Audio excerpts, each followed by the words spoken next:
గత కొన్ని రోజులుగా పరిశీలించి చూస్తే బంగ్లాదేశ్లో ఏదో జరుగుతోందనే అనుమానాలు వ్యక్తమవుతున్నాయి. పాకిస్తాన్ మద్దతుతో బంగ్లాదేశ్ తాత్కాలిక ప్రభుత్వానికి ప్రధాన సలహాదారు మహమ్మద్ యూనస్ తన పట్టు నిలుపుకునేందుకు రకరకాల గేమ్స్ ఆడుతున్నాడు. ముఖ్యంగా లౌకికవాదిగా మాజీ ప్రధాని షేక్ హసీనాకు నమ్మకస్తుడిగా ఉన్న ఆర్మీ చీఫ్ జనరల్ వకారుజ్ జమాన్ని ఆ పదవి నుంచి దించేందుకు పాకిస్తాన్ ఐఎస్ఐ అక్కడి మతోన్మాద సంస్థలు ప్రయత్నాలు మొదలుపెట్టినట్టు తెలుస్తోంది. ఆర్మీ చీఫ్ రష్యా పర్యటనలో ఉండగా అతడి మద్దతుదారులైన ఆర్మీ అధికారులను హౌస్ అరెస్ట్ చేశారు. ఆర్మీ చీఫ్ వకారుజ్ జమాన్ మద్దతుదారులను టచ్ చేశారంటే నేరుగా ఆయననే సవాల్ చేసినట్లుగా పరిశీలకులు భావిస్తున్నారు. బంగ్లాదేశ్ ఇప్పటి వరకు ఈ అరెస్ట్లను ధృవీకరించకపోగా భారత ఏజెన్సీస్ 5గురిని గుర్తించాయి. వారిలో brigadier general SM Bikaria Hussain, brigadier general Imam Hamid ఉన్నారు. హమీద్ మాజీ ప్రధాని షేక్ హసీనాకు ఏడీసీగా పనిచేసేవారు. ర్యాపిడ్ యాక్షన్ బెటాలియన్ నుంచి colonel Abdullah Al Memon, border guard Bangladesh నుంచి లెఫ్టినెంట్ కల్నల్ మొహమ్మద్ రిద్వానుల్ ఇస్లాం, తూర్పు బెంగాల్ రెజిమెంట్ నుండి మేజర్ మొహమ్మద్ నోమాన్ అల్ ఫరూక్లను గృహ నిర్బంధంలో ఉంచారు. వీరంతా ఆర్మీ చీఫ్ వకారుజ్ జమానికి మద్దతుదారులుగా చెప్తున్నారు. గత 2 రోజులుగా వీరిపై నిఘాను ఉంచారు. వారి కార్యకలాపాలను పరిమితం చేయడంతో పాటు విధుల నుంచి వీరిని తొలగించారు. అంతేకాకుండా ఇంటర్నేషనల్ క్రైమ్ ట్రిబ్యునల్ అధికారులపై అభియోగాలు నమోదు చేసిందని సంబంధిత వర్గాలు తెలిపాయి. ముందుగా ఆర్మీ చీఫ్ జమాన్ మొదట్లో వీరిని నిర్బంధించేందుకు అనుమతి ఇవ్వలేదని, ఐసీటీ వారిపై తీర్మానాలను సమర్పించిన తర్వాత హౌస్ అరెస్ట్ కు అధికారులు ఇచ్చినట్టు నివేదికలు వచ్చాయి. వీరంతా దేశం వదిలి వెళ్లకుండా కఠినమైన నిఘాలో ఉంచినట్లు సమాచారం. ఈ పరిణామాలను బట్టి చూస్తే బంగ్లాదేశ్లో పెద్దగా ఏదో జరగబోతున్నట్టు స్పష్టంగా తెలుస్తోంది. తాను స్వదేశానికి తిరిగొస్తానని షేక్ హసీనా ఇటీవల చేసిన ప్రకటన నేపథ్యంలో బంగ్లాదేశ్ తాత్కాలిక ప్రభుత్వం పోలీసులను అలర్ట్ చేసింది.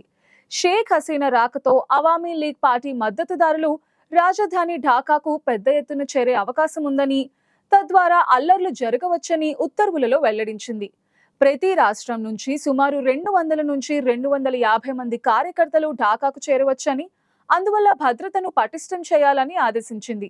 తమ పరిధిలో నిఘా పెంచాలని పోలీస్ స్టేషన్స్ ఇన్ఛార్జ్లకు సూచించింది. ఎవరైనా దేశ వ్యతిరేక కార్యకలాపాలకు పాల్పడితే వెంటనే అడ్డుకోవాలని క్లియర్ చేసింది. సోషల్ మీడియా ప్లాట్ఫామ్స్ పై ఫోకస్ పెట్టాలని తెలిపింది. ఇదిలా ఉండగా బంగ్లాదేశ్ మాజీ ప్రధాని షేక్ హసీనా బంగ్లాలోని తన మద్దతుదారులను ఉద్దేశించి వర్చువల్ గా మాట్లాడారు. ఈ సందర్భంగా యూనస్ ని స్వార్థపూరిత రుణదాత అని దుయ్యబట్టారు. బంగ్లాదేశ్ స్వాతంత్ర ఉద్యమానికి సంబంధించి అన్ని గుర్తులను పన్నిగట్టుకుని చెరిపేస్తున్నారు.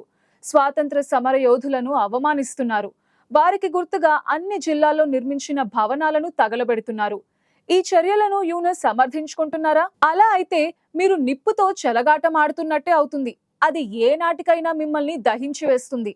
ఆ వడ్డీ వ్యాపారి, అధికార, ధనదాహం కలిగిన స్వార్థపరుడు విదేశీయులతో కలిసి కుట్ర పన్నాడు.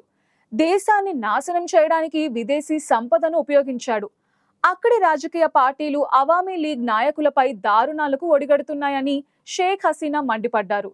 బంగ్లాదేశ్లో రాజకీయ కుట్ర జరగటంతో ఆమె ప్రస్తుతం మన దేశంలో ఆశ్రయం పొందారు. గుర్తు తెలియని ప్రదేశంలో పూర్తి సురక్షితంగా ఉంటున్నారు. త్వరలో తాను స్వదేశానికి వెళ్లాలనే వ్యాఖ్యలు చేశారు. దాంతో ప్రత్యేక సలహాదారు మహమ్మద్ యూనస్ లో వణుకు మొదలైంది. అందుకే అటు పాకిస్తాన్, ఇటు చైనాతో సంబంధాలు బలపరుచుకునే ప్రయత్నాలు చేస్తున్నాడు. గతంలో కూడా ఆమె ఈ తరహా వ్యాఖ్యలు చేశారు. అవామీ లీగ్ పార్టీ సభ్యులు, కార్యకర్తలను లక్ష్యంగా చేసుకున్న వారికి తగిన బుద్ధి చెప్పే రోజు వస్తుందని అన్నారు. త్వరలో బంగ్లాకు తిరిగి వస్తానని అన్నారు. ఒక్క రోజులోనే నా తండ్రి, తల్లి, సోదరుడిని కోల్పోయాను. నాడు వారు మమ్మల్ని దేశంలోకి రానివ్వలేదు. మీ సొంత వారిని కోల్పోయి ఇప్పుడు మీరంతా అనుభవిస్తున్న బాధను నేను అర్థం చేసుకోగలను. నా ద్వారా మీ అందరికీ మంచి చేయాలని ఆ భగవంతుడు కోరుకుంటున్నాడేమో. అందుకే నన్ను ఇంకా రక్షిస్తున్నాడు.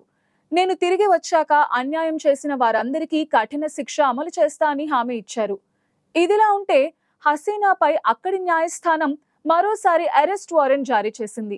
అధికారాన్ని దుర్వినియోగం చేసి అక్రమంగా భూమిని స్వాధీనం చేసుకున్నారంటూ హసీనాతో పాటు ఆమె సోదరి రెహానా మరికొందరిపై ఆరోపణలు వచ్చాయి.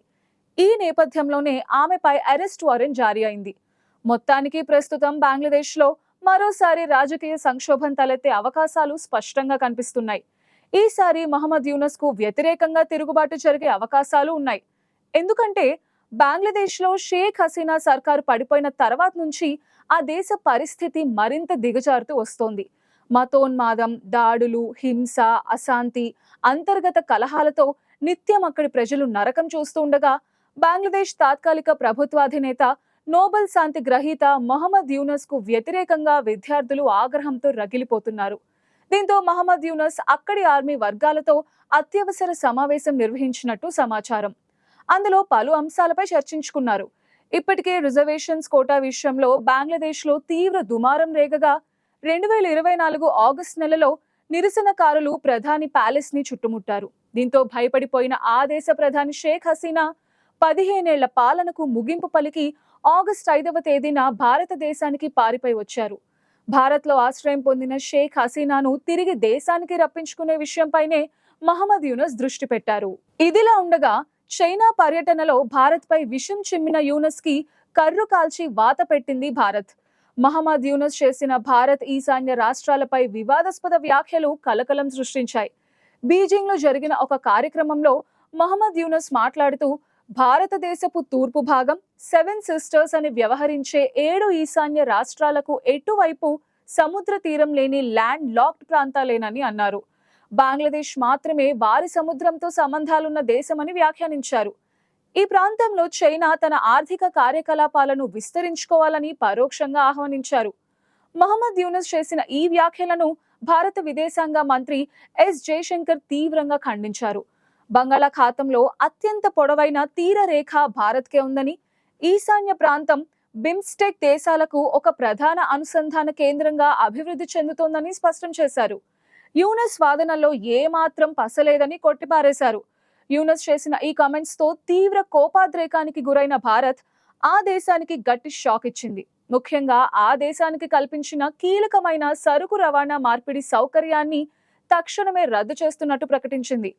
బంగ్లాదేశ్ తమ ఎగుమతి సరుకులను భారత భూభాగంలోని ల్యాండ్ కస్టమ్స్ స్టేషన్ ద్వారా తరలించి ఆపై భారత ఓడరేవులు లేదా విమానాశ్రయాల నుంచి మూడో దేశాలకు పంపించుకునే వీలు లేకుండా పోయింది. ముఖ్యంగా భూటాన్, నేపాల్, మయన్మార్ వంటి దేశాలతో వాణిజ్యం సులభతరం కావడానికి ఇది బంగ్లాదేశ్ కు ఈ సౌకర్యం ఎంతగానో ఉపయోగపడింది. కానీ ఏప్రిల్ 8వ తేదీన central board of indirect taxes and customs నాటి ఏర్పాటును తక్షణమే రద్దు చేస్తున్నట్టు ప్రకటించింది. ఈ నిర్ణయం బంగ్లాదేశ్ ఎగుమతి లాజిస్టిక్స్ ని తీవ్రంగా దెబ్బతీస్తుందని అంటున్నారు విశ్లేషకులు. గతంలో ఉన్న విధానం ద్వారా భారత్ సులభమైన మార్గాన్ని అందించిందని, దీనివల్ల బంగ్లాదేశ్ కు రవాణా సమయం, ఖర్చు తగ్గాయి.